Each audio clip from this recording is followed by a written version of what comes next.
So for tonight's reading, there are two talks from the book More Than Mindfulness, which was created by Beth Steff, who I think transcribed and then edited the talks, I believe. So this first talk is titled Disempowering Difficult Mind States Through Contrast by Ajahn Viradhammo. The talk was given on September 19th, 2020. This morning I was talking about the idea of cultivating with awareness with breathing. Last night I was talking about resistance. Around that theme of resistance, it's good to always reflect that Buddhist practices of mind cultivation are always in the context of dana and sila. The worldly concerns we are involved with and our social responsibilities are governed by moral restraint and generous action. We do as much good and as little harm as possible in the world. That's always the context of these teachings of the mind. If you misunderstood the teachings of non-resistance, then you think, I shouldn't resist the desire to yell at someone and hurt them. That isn't the idea at all. With our action and speech, we are always doing the utmost to refrain from harming ourselves and others, and to try to enact feelings of generosity and compassion. So there is restraint, and there is activity. Restraint is governed by moral restraint, sila, and activity is governed by generosity and compassion. But within that context of our social life, our inner life sometimes throws up things which we resist, things which we don't want. That's the resistance I am talking about. If an impulse of harm comes up into consciousness, I don't think in the morning, I think I'll do some harm today, that will be fun. We don't think that way because we have already committed ourselves to goodness.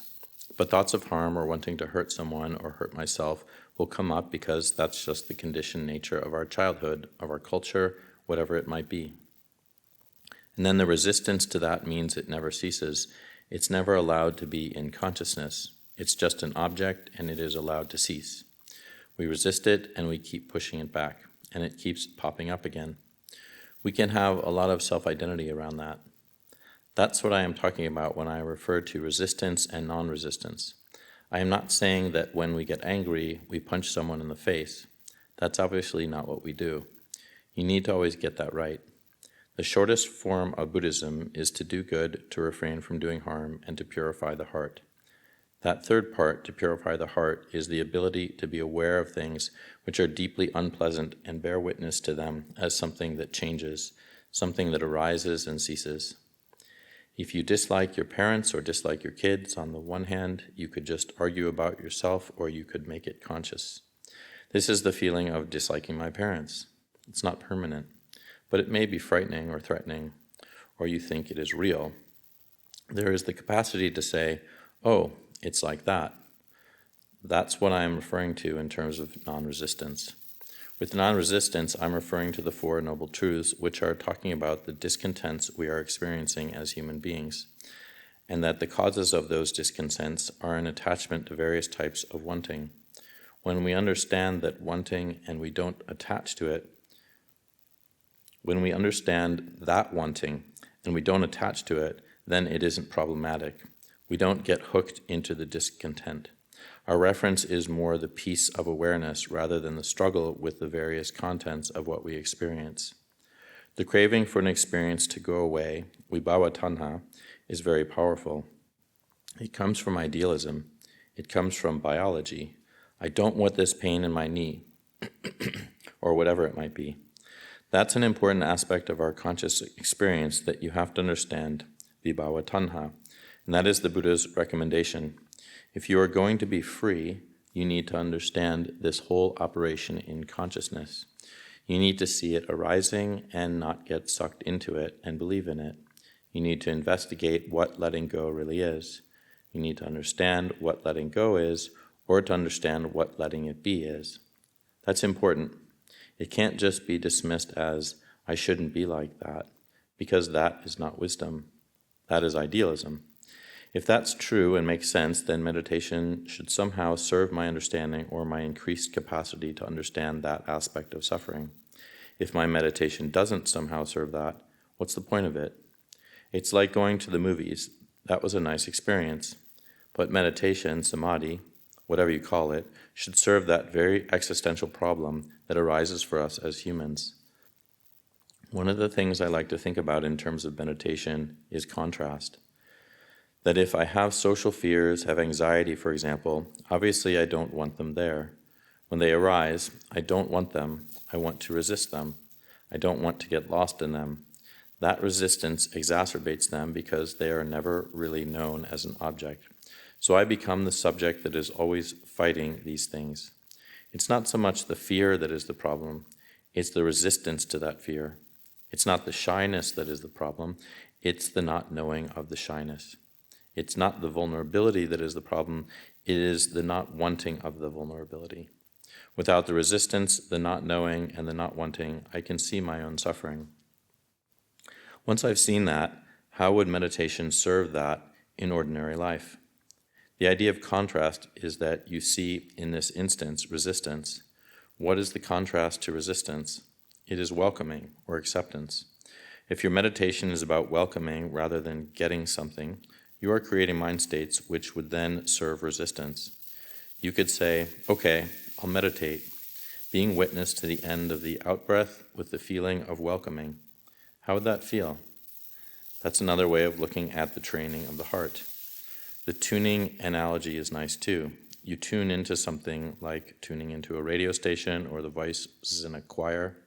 As monks, we tune into each other's voices while chanting. If we tune into these states of mind and sustain them, then that will serve other parts of our life because I have this kind of attunement. It's not so much an achievement, it's intuitive. It's not very esoteric. In meditation, if I could say to myself, what would welcoming feel like? If I welcome the in-breath, what would the tone of the mind be there? I tune into that. Then I use the end of the out-breath or the breath itself. I'll practice awareness with breathing with this quality of mind called welcoming. If I do that with the in and out breath, then my experience of life has a certain tone to it. That tone will help me as I resist things, as I try to express things, or as I try to get rid of things. It will help because it has created a contrast. That kind of meditation is not absorbing into anything. It's about ordinary life, and it's tremendously helpful. Meditation must serve us all the time. It can't be just a separate activity divorced from the reality of our experience. I was explaining a way to use the breath and how you can cultivate wholesome states of mind with an out-breath. You can tune into that wholesome state of mind. One of the wholesome states of mind I recommend is stillness, to just listen and know. Just know. Then it's not so much about the sound. The sound brings you to the stillness because the stillness is what we really are concerned about. We are not concerned with the objects of our experience, but that which underlies our experience. That kind of underlying piece of consciousness which we can miss when we are always distracted by our resistance and our infatuation. Then we are doing exercises that are about the quality of attention rather than the quality of our objective experience. That is a charge, isn't it? That is a change, isn't it? Desire is about the quality of our objective experience. You like salt on your scrambled eggs. You like your garden to be nice and neat, so you make a neat garden. You like your apartment to be decorated in a way which is pleasing. Those are all the ways we use beauty and what we like in the external world. That can be helpful in your environments, but that will not liberate you. Contemplative meditation is not so much about whether my mind is experiencing beauty or ugliness. It is about the underlying knowing from silence, knowing that it's okay to feel greed, hatred, and delusion if you don't believe in them. That is really liberating because it does two things. It gives you the right reference. Then the manifestations of greed, hatred, and delusion go through consciousness, but because they are not identified anymore as me, they get disempowered. This is the idea of purification. What empowers worry? It's thought, isn't it? That's what empowers worry. You think worrying thoughts. What empowers rage against someone? You think rageful thoughts. What empowers self-disparagement? You think self-disparaging thoughts. How do we disempower these energies? not by getting rid of them, but by knowing them as phenomena in nature that arise and cease. Hence the Buddha's emphasis on the perception of change, anicca sanya. We miss that perception when we are addicted to the attachments of craving. That is one type of addiction, that idealized getting rid of, I shouldn't be this way. The stance of awareness is, it is this way. It's like this. It feels like this. And then, if it's morally inappropriate to go into that direction, you don't go there. You don't harm people with speech, no matter how angry you might be. Or you don't do corrupt things because it's wrong to do that. But it's not wrong to feel that. It's not wrong to want to take a bit of money from the till. Just don't do it. It's not wrong to want to yell at someone who you are frustrated with, but just don't do it. And that's hard to do. But you can see how, if you don't do it, you still have the burning. Bearing with the burning is why we talk about patience, about wisdom, and all those different qualities. Ajahn Chah once said to someone in the monastery, when you've cried 3 times, you'll have some insight. To have insight, you've just got to meditate, meditate, meditate, meditate, and your head blows open. There it is. But he was suggesting it is the struggle which often brings insight. Or he would say to me, wait for 5 years, you might have some insight. He was saying that because my mind wasn't changing, I would have to just develop the basics, be patient, just know the way things are. Hopefully the meditation serves that for us. It certainly does for me. In my own meditation, I put in the suggestions of affection a lot, or of welcoming, of kindness. Then I try to flow the whole breath with these affections, with those attitudes, with those types of mindsets. Obviously, if you do that, then that's what the mind becomes, to some extent, but not always. It's beneficial for each of us to look at what kind of mind states we become preoccupied with. Is it always making lists or planning or fantasizing or resenting? What is the basic tone of mind that constantly preoccupies my attention? Because if my attention is preoccupied with the subjective world of emotions and experiences, that preoccupation precludes my realization of the unconditioned. Because I am looking in the wrong place, I am preoccupied. The problem is the preoccupation. It's not that we are bad. We are very good people. It's not a moral problem. It's just this preoccupation all the time. Much of this preoccupation is not really that emotional. It is the habits of thought. That's generally where we are at. Most of us have worked through our basic neuroses. In some way, we are functioning as fairly normal human beings. We know how to do most ordinary things. Usually it's just this endless preoccupation with thinking, and the thinking always has a self-sense in it, doesn't it? Me and what I'm going to do. Me and what I should do. What would be the ways of creating contrast to thought, whatever the thought is? What would be the ways of creating contrast to the self-thinking mind? Functional thinking is fine, it is necessary and good, but the kind of thinking we are talking about is this me and my thinking. What should I do? I shouldn't have done that, and all the associated resentments. That's preoccupation, and that is not functional. What kinds of meditation would help in contrasting that? Well, obviously, the body. Just being aware of your heart chakra, or being aware of your breathing at the hara, or being aware of the end of the out-breath. Bypassing the whole self-thinking mind and just going to the body. If you did that a lot, then that's a contrast to thought. Simple, isn't it? So with the breath meditation, you are with the body for one out-breath. You are following the whole out-breath. You are with the whole in-breath. Then body awareness becomes very constant. When thoughts come up, you've got some place to return to. You can bypass all that proliferation in the mind and say, yeah, I hear you, but where's the body now? Where's the heart chakra now? You need to do this a lot because the preoccupation with self-thinking is so powerful. It's not trivial. It's a very powerful force in our makeup, a powerful force in our kamma. In these ways, you make a determination in your life to create a contrast. You say, okay, more and more I'll refer to the body. My own practice is being aware of my body. I put a lot of emphasis on the heart chakra. Simple enough, there is no complexity there. It always seems to be there, either contracted or open. But then that becomes a go-to place, and that's not about thought. I'm not thinking about it. What's it like here? What's it like here? Constantly. Then the place attention habitually inhabits is no longer thought, but it's the body, because that's what it's been doing. That is its momentum. That is its nature.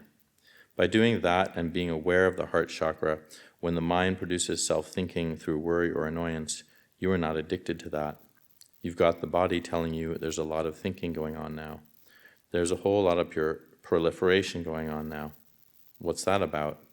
Then rather than try to resolve it through thought, which is endless and analyzing, you don't try to figure it out. You say, oh, thought is this way and the body is this way.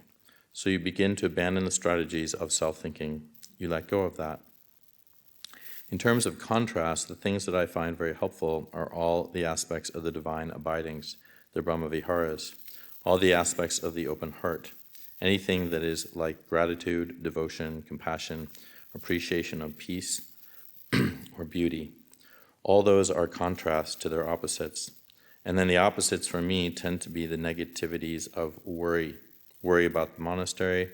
They are not so great now, but they used to be very powerful, based upon fear. If the uprising of old kamma is very emotional, then you've got this brilliant way of processing it through the body. And if it is not very emotional, if it's just habitual, then it's coming up through thoughts.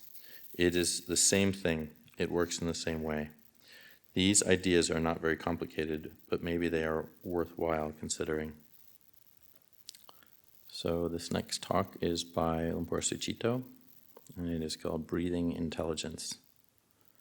And this is part of a series of recordings that were subtitled At Home with the Homeless, Ajahn Sucitto Lockdown. This cultivation, bhavana, the cultivation of citta or heart, is the highest kind of learning that one can undertake. This has to be remembered. Learning means you don't quite know. You will find out. You have to explore it and feel your way, just like when learning anything else. But this learning is more mysterious and deeper than the learning that your thinking mind undertakes. The thinking mind is often considered to offer the highest kind of learning, but it's always learning about things. When I think about something, I stand outside it and mentally look at it. When I think about myself, I stand outside myself. When I think about practice, I conceive ideas about practice. I read about it in the book or on the screen. I listen to it in the talk. This is learning about practice, isn't it? It's telling us something, the way a map does. A map can be good and useful, but it's still a map. It can show you where to go, but it can't tell you how the ground feels and how to walk on it. Yes, this kind of learning, knowing your ground by walking it, is the kind of learning that supports liberation. Liberation can't occur on the map. It's a matter of direct felt experience. It's not about anything. It's here on the ground of your living and changing experience, where the obstructions and releases occur. It's on this dynamic ground where skills have to be cultivated. But because we normally operate through conceptual knowledge, directly knowing and working at the ground of liberation can be confusing for beginners. Conceptual knowledge, even the conceptual knowledge of the Buddha, only goes so far. Even the Buddha can only give you the signposts because the ground you're going to cover is yours.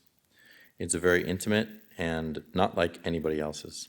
It's in the sensitivity of your body and mind, and this sensitivity is configured by the way life has shaped you. So no one else can walk it. What can be taught, however, is that there is a ground that you can walk. There is a way of walking it and certain principles to bear in mind. Virtue, calm, clarity, honesty, persistence, resolve, goodwill, mindfulness.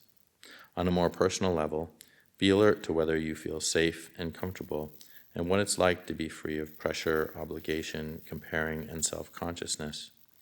This atmosphere of welcome and integrity is essential as you enter the changeable territory in this body and mind. A supremely useful theme through which to investigate this territory is breathing. By breathing, I mean the flow of energy that can be felt as you breathe in and out. Everybody breathes, so it's not that difficult. It's universal. But at the same time, it's never exactly the same for one person as it is for another person. It's not even the same every day for the same person. We say we breathe every day, but sometimes it's short, sometimes it's irregular, sometimes it's slightly constricted, and so on. But however it is, it moves within your body, opening it and moderating its internal form, and it regulates your emotions and energies. Breathing has an intelligence to it. It changes in response to fear, tension, and trust. It's an embodied intelligence. It doesn't tell us about things. It directly experiences and responds to emotional states, psychologies, and attitudes as they play out in the stirring, tension, and releases of our bodies. Even more crucially, the enlightenment factors and the four establishments of mindfulness are all directly experienced in this breathing body. That is why the Buddha made mindfulness of breathing his primary meditation, the only one he gave detailed instructions on. It's what you need for liberation. It brings you great fruit and benefit precisely because it is so direct and intimate. In the deepening process that we call meditation, the citta, the awareness associated with feeling, emotion, and impulse, has to be brought in line with these enlightenment themes, of which mindfulness is the leader. This process begins to take place as the support of steady mindfulness. The breathing becomes more fluent, complete, and easeful. As this fluent and comfortable effect spreads through the entire body, happiness arises. This is the blend of the enlightening factors of rapture and ease. The involuntary arising of these indicates that the breathing body can lead where our personal wishes can't take us, to happiness and ease without external stimulation. These are liberating, enlightening qualities because they help to free the citta from the stress of its primary attachments. Attachments? We may have all kinds of preferences. We may like watching movies or going to dinners. We may be talkative, or we may prefer to be quiet and get nervous about being in crowds. When these take hold and bind the citta, they are attachments. Basically, attachment means holding on, and that means tightness and stress. So when you experience attachments in your breathing body, you experience them in terms of constriction or tension, or in terms of the mind dozing off or running into fantasies to escape from letting go. At times, there is the fidgetiness of having to be busy trying to make something happen and wondering about this or the other. At other times, the energy gets pressurized. There's also attachment as stuck attitudes and compulsive behavior, such as feeling we should be doing more, a do-it mental program of trying to push things along. In terms of the fundamental energies of those habits, attachments and hindrances are experienced as constrictions, agitation, forcefulness or stagnation, and despondency when that mental program can't push anymore. Such energies can also form the basis for personal characteristics or life messages. One message, for example, may be the underlying sense that life is about being busy. That may be the blueprint of your energy in terms of the world around you, and it's compelling. With such a blueprint, the unsettledness of the world makes you feel unsettled. So you have to make things work. You've got to push to get things done. There's no space and not enough time. From this pattern and program arises the view, an abstract notion, that time is a mechanism that directs you and tracks you. You feel you have no options.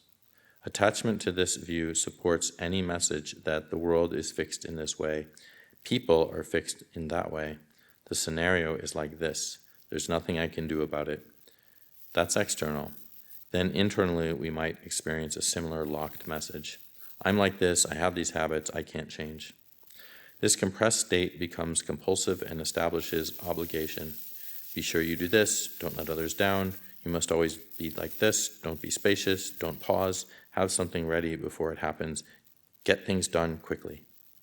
In that fixed world and fixed self, we lose the freedom, agility, clarity, and flexibility of the citta. It's unbalanced, not at ease. This view and the energy play out in terms of the approach to mindfulness of breathing. One feels that as I have to make this breathing work, I have to try to get concentrated. What are the steps I have to take to be mindful of breathing?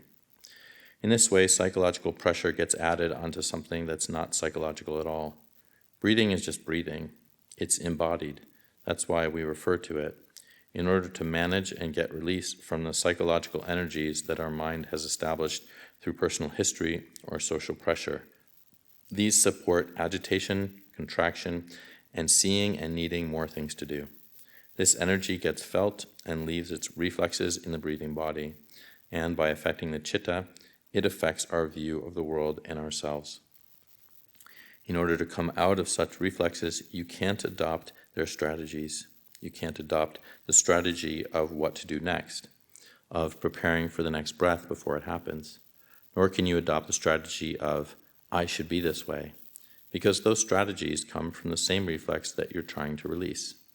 Trying to meditate to get concentrated may be a well-intentioned idea, but the direct energy of it carries the same message as, I have to get to work to get things done. The energy that lies behind the words is not supportive for liberation, nor did the Buddha advocate that message. He didn't teach, you have to be mindful for every moment. He taught, directly know you're breathing in, directly know you're breathing out. Know what's happening, not what you have to make happen. When you've tuned in to that instruction in a way that is conducive and settled, the training is to notice the length of the breathing. You don't have to stretch it or achieve a certain length. Just relax so that the breathing feels unrestricted and complete. That will allow energy to quieten down. As this happens, the breathing will tend to become shorter. That is, as your breathing becomes complete and full, the breath rate slows down and breathing shortens by itself. You don't tell it to. You train to enter with a sense of openness and encouragement. There can be the wish to fully feel the long or short breath as, may this be well, may this be complete. But it's not, it has to be. How can I make it this way? You're not expecting anything but just allowing the inhalation and exhalation to change. As psychological pressure and distraction ceases, energy calms down and breathing shortens. Like any other learning, we start as beginners and gradually intelligence becomes more awakened. We're awakening the citta, the awareness that reads things in terms of feeling, to be the leader rather than the thinking mind. With this awareness, you begin to feel and recognize the patterns, the programs, the habitual psychologies in direct and impersonal terms, such as constricted, hasty, agitated, overdoing it, casual. You're noticing these particular patterns of energy and their stress. They are added, not natural. When the breathing body comes out of these patterns, it is at its most complete and easeful, and released from the psychological conditions that have trapped it. As the breathing body opens out of these conditions, the citta begins to experience direct presence rather than ideas and notions about what I am and should be. In fact, as we sense more directly, the future doesn't occur. Or rather, if it does occur, you experience it as nervous energy, as associated with anxiety or expectation. You can experience your personality in the same way. When you're around other people, you might ordinarily get agitated or self-conscious. I'm supposed to be doing this. Am I doing it right? That's a program, not a real person. And when the breathing body opens up, it doesn't support these programs. Instead, if these habits do occur, then just notice. The breathing body is constricted, has become narrow and tight, or I've lost touch with my body. Keep working at it, encouraging that citta-based knowing. It can know what you don't know. A lot of the time, people don't even realize they're nervous or anxious because their busy preoccupations prevent them from seeing what's going on. This may mean that they don't feel sad or depressed, but that may be because their citta is held in a tightness that stops that emotion from being felt. This is common. People can live for many years or even a lifetime without realizing they have an underlying sense of guilt or inadequacy because they've been too busy to notice. Meanwhile, that busyness is constricting their breathing body into a shape whereby it doesn't experience the fullness of what's in the citta. Unfortunately, even with meditation, you can do constrictive techniques where you don't have to notice the insecurities or the uncertainties or the awkward, unpleasant bits, so you don't realize you have them. presence of internal discord isn't necessarily because you've done terrible things. Some of this is because terrible things have been done to you. Because of social performance programs, it's quite common to feel insecurity or unworthiness. Then people often have a doing compulsion built in because the doing more energy helps to compensate for the feeling of inadequacy. You're the person that cleans up after everybody else has left, or prepares for everything before other people come, because that's how you feel comfortable. Except it's not really comfortable. You don't experience involuntary happiness and ease through being compulsive. We don't notice some of these patterns because we don't get outside them. The personality is created by social contact, and the personality can't get outside of the psychologies that have created it. So we have to find a basic intelligence that's not about the person, but at the same time is more than an idea or principle, something directly felt and intimate.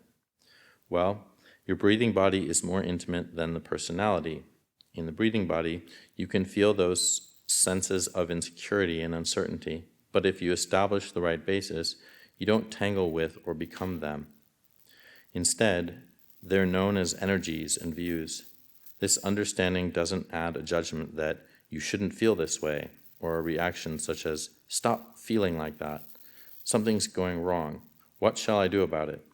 You may get bound up in all kinds of psychological activities that sound good, but the question is the energy right? If the energy isn't right, the view isn't right. It's bound up with self and identity. And the citta tightens up. So with an inclination and a cultivation towards ease instead of the view, this is a hindrance, stop it, you directly understand, now there's a hindrance, a problem, a difficulty, which means now is the time to pause, deepen, and relax that energy. You relax not into the hindrance, but into the body. Relax down your legs and into your feet. Relax out through your skin, so when you can feel a tightening, relax out into that space around you. Relax down your back. By doing and sensing this, you counteract the normal tendency, which is when difficulties start occurring, our inherited psychologies start happening, and we get tight to deal with them. Identification takes over, and the person grabs hold of the practice and creates the knot that binds the difficult energy into a personal problem. So instead, find the reference point of the entire body breathing, the entire skin, wrap and living presence, and let that widen, soften, and release the constriction. The breathing body is called a body among the bodies. This is from Majjhima Nikaya 118. It's not the body that you identify with as visual thing, nor is it the physical anatomy. It doesn't have boundaries that the anatomical body has. The anatomical body finishes with your skin. The breathing body doesn't. The breathing body that the citta feels is an energy form that extends through the skin. It doesn't have a sharp boundary, but it's definitely here. It's not somewhere else. It has an innate stability that is not the stability of me holding it together or pressure, but the innate stability of direct presence. Just as your anatomical body has bones, the breathing body has an energetic structure to it, which is stable and open in its released state. It's not something you, the person, have to create. The person activates the citta, their heart, to attend to the breathing body, and what the citta notices is the energy body. If that is constricted or agitated or imbalanced or stagnant, the trained citta works to release these patterns by returning to the whole body. This is something that you can encourage. Once that intelligence and reference are established, the citta is increasingly able to practice without somebody telling it what to do. It even becomes independent of your words because it's directly experiencing its openness and stability. Again, in contrast to what we might imagine when difficulties arise, the developed citta doesn't move away from them, but touches and handles the difficulty rather than retracting from it. It touches its difficult feelings and emotions. It starts to soften and open through them because these difficulties are bound up in it. Now, the average person, you and I, says, yes, I want that which is comfortable and true and right. We don't want what's wrong. We don't want even the bad thoughts, the unpleasant emotions. We don't want nervous reactions. That's wrong. I don't want it. I want to be comfortable, steady person. Of course you do. But this creates a division which doesn't resolve the difficult, unskillful states. We step outside them, but don't resolve them. To use the example of a balloon, when you blow the balloon up, the balloon is smooth, open, stable, and light. Then maybe something presses it and it slightly contracts. The way to get that contraction out is not to work out what's wrong, but just to keep opening through the contraction. It's rather like blow the balloon up again. Similarly, when we feel the mind starts getting agitated, rather than saying, stop being agitated, calm down, the citta feels the energy and breathes through that. If the awareness, that sensitivity of citta is kept intact, unwavering, and covers the breathing body, its balloon has no holes in it. The energy supports awareness, and if awareness stays intact, its openness and stability take care of themselves. That is, we keep trusting those qualities and giving them attention and affirmation, instead of making the personality do, plan, and try to organize under the judgments of right and wrong. Right and wrong can be useful terms, but problematic if they're merely abstract ideas, because what directly happens when we hold the idea that something is wrong with me? Things start shaking. We get busy and agitated, ashamed, flattened, and lose confidence. Now, it's not as if there are no obstructions, but the attitude is to feel their energy, contact the breathing energy, extend through the entire body. The open energy will discharge the hindered energy. Of course, we want to get rid of things that are disagreeable, unskillful, and unhelpful. That's true, intellectually, but in terms of how to do it, release from the unskillful doesn't occur through saying, go away, stop it. It occurs through the citta opening out of the grip of the unskillful. It's rather like bringing the light into the room and the darkness disappears. You don't have to throw the darkness out or call it dark or say, it shouldn't be dark. You bring the light in, and the darkness disappears. This is very much what we're doing here.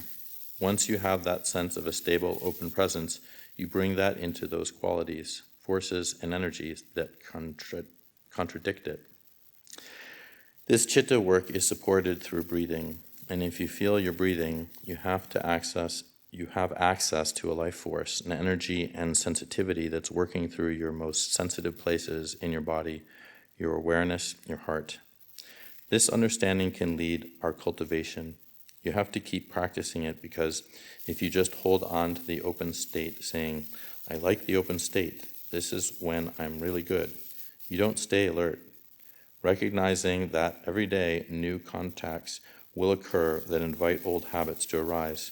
So the open state is continually refreshed and made wise through being brought into the world of our experience as it happens.